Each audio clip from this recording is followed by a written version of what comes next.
दोस्तों, कहा जाता है कि आदमखोर लोग जिंदा रहने के लिए इंसानों को मारकर उनका मांस खाते हैं, लेकिन सोचो अगर इंसानी मीट इतना ज्यादा पॉपुलर हो जाए कि एक आम आदमी भी बड़े चाव से उसे खाने लगे तो क्या होगा। फ्रांस की एक मीट शॉप में कुछ ऐसा ही होता है। शहर के बीचों बीच बनी इस साधारण सी दुकान के बाहर रोज भारी भीड़ लगी रहती है। दुकान का मालिक विंसेंट एक बेहद खास तरह का मीट बेचता है, जिसका स्वाद इतना लाजवाब है कि कस्टमर जितना भी पैसा देना पड़े देने के लिए तैयार रहते हैं। दिन बीतते जाते हैं, लेकिन न उस दुकान की भीड़ कम होती है, न ही उस मीट की पॉपुलैरिटी। जिसने भी एक बार ये मीट छक लिया वो उसका स्वाद भूल ही नहीं पाता। एक दिन एक कस्टमर खुद को रोक नहीं पाती और विंसेंट से पूछ ही लेती है, आखिर ये मीट है किस चीज का। विंसेंट झूठ बोलते हुए कहता है कि ये ईरानियन पिग का मीट है, जिसके बारे में दुनिया में बहुत कम लोग जानते हैं। बस ये बात इलाके में आग की तरह फैल जाती है। अब दुकान के बाहर पहले से भी ज्यादा भीड़ जुटने लगती है। हालात ऐसे हो जाते हैं कि सड़कों पर जाम लगने लगता है। समय पहले तक तो हालत ये थी कि विंसेंट की शॉप पर एक मक्खी तक नहीं आती थी। विंसेंट और उसकी पत्नी सोफी ये दोनों मिलकर बड़ी मुश्किल से इस मीट शॉप को चलाते थे। घर के खर्चे भी जैसे तैसे पूरे होते थे। ऊपर से मुसीबत ये थी कि उनकी शॉप पर आए दिन वीगन एक्टिविस्ट हमला कर देते थे। ये वो लोग हैं जो मीट नहीं खाते, जानवरों के मारे जाने के सख्त खिलाफ होते हैं और मीट बेचने वालों से नफरत करते हैं। एक दिन कुछ वीगन एक्टिविस्ट उनकी दुकान पर धावा बोल देते हैं, कांच तोड़ते हैं, सामान फेंकते हैं और सोफी पर जानवर का खून उछाल देते हैं। ऐसे हमले अक्सर होते रहते हैं, जिसकी वजह से पहले से ही ठप पड़ी दुकान कर्ज में डूबती चली जा रही थी। एक दिन ये कपल अपने दोस्त मार्क और उसकी पत्नी स्टेफनी के घर डिनर पर जाते हैं। विंसेंट की तरह मार्क भी मीट शॉप चलाता है, लेकिन उसकी दुकान बहुत अच्छा चल रही है। उसकी हालत विंसेंट जैसी बिल्कुल नहीं है। इसी बात से विंसेंट के अंदर ही अंदर जलन भी होती है। पैसों की तंगी से विंसेंट और सोफी के रिश्ते में भी दरार आने लगती है। सोफी तो यहाँ तक कह देती है कि वो विंसेंट से तलाक लेना चाहती है, लेकिन विंसेंट उसे शांत रहने और ठंडे दिमाग से सोचने की सलाह देता है। इसी बीच वापसी में उसे सड़क पर एक जाना पहचाना चेहरा दिखता है, वही वीगन एक्टिविस्ट जिसने कुछ दिन पहले उसकी शॉप पर हमला किया था। विंसेंट गुस्से में आकर उसे सबक सिखाने के लिए अपनी कार से हल्की सी टक्कर मारना चाहता है ताकि वो डर जाए, लेकिन जैसे ही वो कार को रिवर्स करता है वो एक्टिविस्ट सीधे कार के नीचे आकर कुचल जाता है और मौके पर ही मर जाता है। विंसेंट घबरा जाता है और पुलिस को कॉल करने वाला होता है, लेकिन सोफी उसे रोक देती है और कहती है कि ये साफ साफ मर्डर लगेगा, कोई उन पर यकीन नहीं करेगा कि ये हादसा था। सोफी एक खतरनाक आइडिया देती है, क्यों ना इसकी लाश के टुकड़े करके अलग अलग जगहों पर फेंक दिए जाए ताकि किसी को पता ही न चले। दरअसल सोफी ऐसी बातें किसी क्राइम शो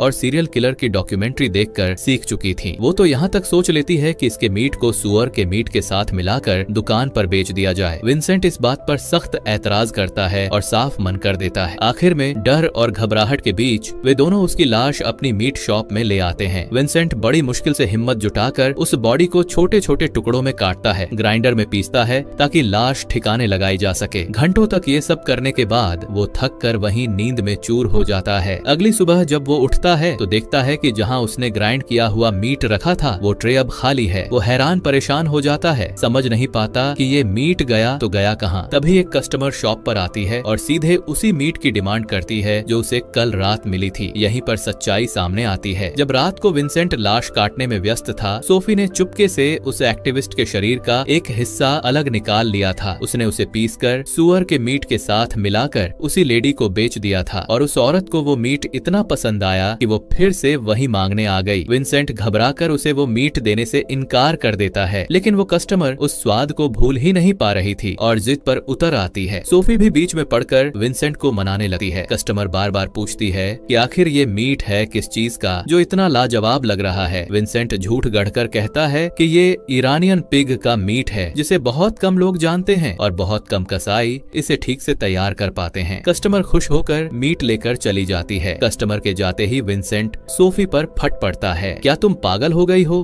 क्या तुम सच में अपनी दुकान पर इंसान का मीट बेचोगी? सोफी कहती है, सोच कर देखो, उस लाश को ठिकाने लगाने का इससे अच्छा तरीका क्या होगा? न लाश मिलेगी, न सबूत, और किसी को 1% भी शक नहीं होगा। विंसेंट को लगता है कि सोफी का दिमाग सच में खराब हो चुका है। वो एक्टिविस्ट की बची हुई बॉडी उठाकर कहीं और फेंक देने के लिए निकलने लगता है, लेकिन तभी एक और कस्टमर आ जाता है और सीधे ईरानियन पिग मीट की डिमांड करता है। वो बताता है कि कुछ देर पहले जिस लेडी ने ये मीट लिया था उसने इसका इतना ज्यादा गुणगान किया कि अब वो भी वही खाना चाहता है। धीरे धीरे करके वो इंसानी बॉडी ईरानियन पिग के नाम से मशहूर हो जाती है। दोनों मिलकर वही मीट बेचते हैं और देखते देखते ढेर सारा पैसा कमाने लगते हैं। विंसेंट को आज भी ये समझ नहीं आता कि आखिर इस मीट में ऐसी क्या बात है कि लोग इसके लिए पागल हो रहे हैं। एक रात जिज्ञासा में वो खुद भी वो मीट छक लेता है। उसे लगता है कि ये उसकी जिंदगी का अब तक का सबसे ज्यादा टेस्टी मीट है। सोफी बताती है कि जिसे हमने मारा था वो वीगन था, यानी वो कभी मीट नहीं खाता था, सिर्फ वेजिटेरियन चीजें खाता था। वो कहती है शायद इसी वजह से उसका मीट इतना साफ और टेस्टी है। फिर सोफी एक और खतरनाक बात कहती है, क्यों ना हम आगे से सिर्फ वीगन लोगों को मारकर उनका मीट बेचें, लोग दीवाने हो रहे हैं, इस तरह हम बहुत पैसे कमा सकते हैं। लेकिन विंसेंट अब भी हिचकिचाता है। उसे लगता है कि सिर्फ पैसों के लिए इंसानियत को इस हद तक गिरा देना गलत है। अगले दिन उनकी बेटी क्लोई अपने बॉयफ्रेंड लूकस को घर लेकर आती है, जिस दिन का विंसेंट बड़ी बेसब्री से इंतजार कर रहा था। वो खुद अपने हाथों से डिनर बनाता है, लेकिन जैसे ही खाना सर्व करता है लूकस खाने से मना कर देता है। थोड़ी देर में पता चलता है कि लूकस भी वीगन है। उसकी देखा देखी क्लोई भी खाना छोड़ देती है और दोनों वहाँ से चले जाते हैं। ये देखकर विंसेंट का खून खुलने लगता है। उसे लगता है कि इस लड़के ने 1 मिनट में उसकी सारी मेहनत की बेइज्जती कर दी। अब उसे महसूस होने लगता है कि शायद सोफी की बात पूरी तरह गलत भी नहीं थी। ये वीगन लोग न सिर्फ उसे बर्बाद कर रहे हैं बल्कि उसके काम का मजाक भी उड़ा रहे हैं। कुछ समय बाद विंसेंट और सोफी एक वीगन रेस्टोरेंट में जाते हैं। वो तय करते हैं कि सबसे पहले इसी रेस्टोरेंट के मालिक को अपना शिकार बनाएंगे। प्लान सीधा है, पहले उसे मारना, फिर उसके टुकड़े करके मीट की तरह ग्राइंड करना और शॉप पर बेचना। मौका देखकर विंसेंट मीट काटने वाला चाकू हाथ में लेकर उस आदमी के पीछे जाता है, लेकिन जैसे ही वो उसके करीब पहुंचता है उसके हाथ कांपने लगते हैं। उसमें इतनी हिम्मत नहीं होती कि वो किसी जिंदा इंसान पर चाकू चला सके। आखिरकार वो बिना कुछ किए वहाँ से वापस लौट आता है। सोफी उसे समझाती है कि हमें बस थोड़ी प्रैक्टिस की जरूरत है। अगले दिन ये दोनों वीगन लोगों के बीच घुल मिलकर खुद को भी वीगन बताने लगते हैं। इतने सारे लोगों में वे अपने सबसे कमजोर शिकार की तलाश कर रहे होते हैं। तभी उनकी नजर एक दुबले पतले आदमी पर पड़ती है जो जानवरों के लिए उनकी हमदर्दी देखकर उनकी तारीफ करता है। सोफी उसे पार्किंग एरिया में बुलाती है ताकि उसे अकेले में मारने का मौका मिल सके। वे अलग अलग तरीके सोचते हैं कि उसे कैसे मारा जाए, लेकिन प्लान फिर फेल हो जाता है जब वे देखते हैं कि वो आदमी अकेला नहीं अपने दोस्तों के साथ आया है। विंसेंट तुरंत चाकू छुपा लेता है और जाने लगता है, लेकिन तभी वो लोग खुद ही उन्हें एक प्लान में शामिल कर लेते हैं। वे बताते हैं कि वो आज रात एक मीट शॉप पर हमला करने वाले हैं और चाहते हैं कि विंसेंट और सोफी भी उनके साथ चलें। पकड़े जाने के डर से ये दोनों भी उनके साथ जाने के लिए तैयार हो जाते हैं। वहाँ पहुंचकर विंसेंट देखता है कि जिस शॉप पर ये लोग हमला करने वाले हैं वो और किसी की नहीं, उसके दोस्त मार्क की ही दुकान है। मार्क की तरक्की से पहले ही जलता हुआ विंसेंट अब उसके दुकान टूटते देख अजीब सा संतोष महसूस करता है। ये सब मिलकर उसकी दुकान में घुसते हैं और तोड़फोड़ करते हैं। बाद में जब सब बातें कर रहे होते हैं तो बहस बढ़ जाती है और विंसेंट सोफी को अकेला छोड़कर चला जाता है। सोफी के अकेले होते ही एक वीगन लड़का उससे फ्लर्ट करने लगता है। दोनों बात करते हैं और सोफी भी जल्दी उससे इम्प्रेस हो जाती है। सब कुछ ठीक चल रहा होता है, लेकिन जैसे ही सोफी को पता चलता है कि वो लड़का भी वीगन है, उसकी नजर तुरंत उस पर शिकार की तरह पड़ने लगती है। लड़का सोफी को उसके घर तक छोड़ने आता है। सोफी उसे किस करने के बहाने उसके होंठ पर जोर से काट लेती है, जिससे उसके मुंह से खून निकलने लगता है। वो उसे फर्स्ट एड देने के बहाने घर के अंदर बुलाती है। अंदर आते ही वो विंसेंट को बताती है कि उन्हें अपना अगला शिकार मिल गया है। अब बस विंसेंट को उसे मारना था, लेकिन फिर से उसके हाथ कांपने लगते हैं और वो साफ साफ मना कर देता है। सोफी उसे ताना मारती है, तुम कितने बड़े डरपोक हो,